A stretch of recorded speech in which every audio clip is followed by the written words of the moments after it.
एक ऐसा नगर जहां हर सुबह सुनहरी किरणों के साथ शांति और सौंदर्य का जन्म होता था।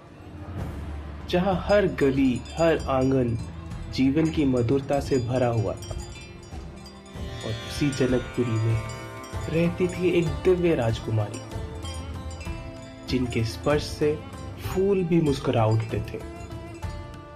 उसी समय एक और यात्रा इस नगर की ओर बढ़ रही थी।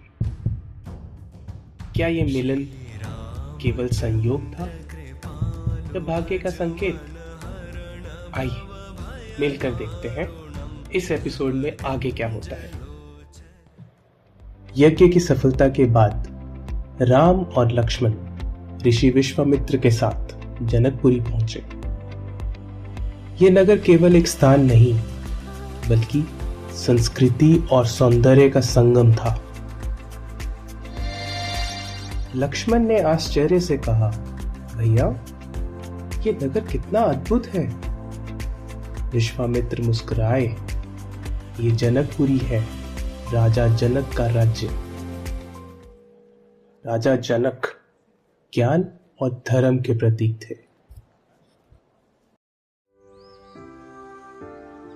उसी समय महल के एक बाग में एक और कहानी आकार ले रही थी। सीता केवल एक राजकुमारी नहीं, बल्कि पवित्रता और करुणा की मूर्ति थी। प्रकृति भी उनके स्नेह से जुड़ी रहती थी। पक्षी भी उनके पास आकर जैसे अपना घर खोज लेते थे। हर दिन सीता ईश्वर से प्रार्थना करती थी। उनकी मुस्कान में एक अद्भुत सी शांति थी। राजा जनक ने एक महान प्रतिज्ञा ली थी, जो भी शिव धनुष को उठाएगा वही सीता का वर बनेगा। इसी बीच राम भी उस बगीचे के समीप पहुंचे और पहली बार उनकी दृष्टि सीता पर पड़ी।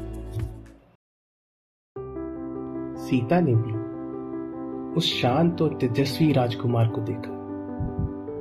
ये एक मौन मिलन था, जहां शब्दों की कोई जरूरत नहीं थी। मानो समय उसी पल थम गया हो और प्रकृति इस दिव्य मिलन की साक्षी बन गई। लक्ष्मण ये सब देख मुस्कुरा उठे। सीता एक नई भावना के साथ वहां से चली गई। राम के हृदय में भी एक अनोखी शांति का संचार हुआ। विश्वामित्र दूर खड़े ये सब समझ रहे थे।